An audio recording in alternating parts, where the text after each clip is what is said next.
Okay, so here is pole barn insulation video number 2. Just a short update. You'll see lots of changes from the first video I posted. Originally I was going to go with 4x8 sheets with a vinyl back. Those ended up not being available, so I went with the next best option, which was basically these craft-based bats. These are R19 bats that I installed in between each part of the framing here. So you can see I've got those tucked in nicely. They fit nice and snug. But just like any pole barn, you know, not all the spacing is equal between the studs. So some of the studs had about a 1/2 inch to 1 inch difference between the two, which is okay. It's not a huge deal.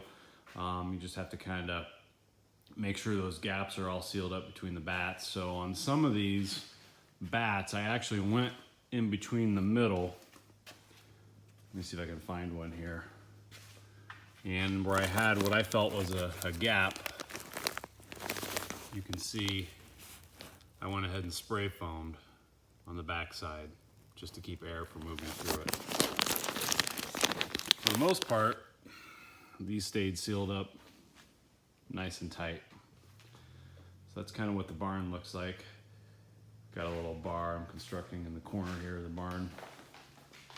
But you can see over here, I've already started to put the sheathing up on the walls. Here's kind of how I went around the window.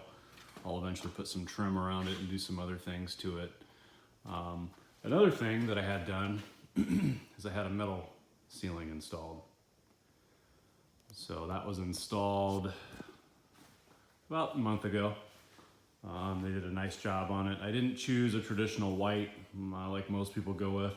I went with the ash gray. So it's still a nice light color, and there's still plenty of light in here with what I have going on. So not an issue at all. I think it makes it look a little bit nicer than just having a flat white ceiling.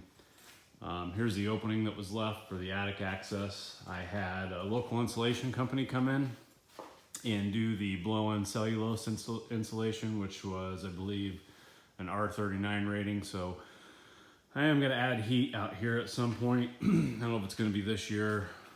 A permanent source anyways. I'll figure out a way to heat it this winter so I can come out here and get some work done. But I'll probably either put a gas heater. I need to run a gas line. I need to trench that and get all that done. Or possibly a mini split. Have air conditioning in here in the summer too. I don't know which one I'm gonna go with yet. We'll see. But that's just a short update on what I have going on.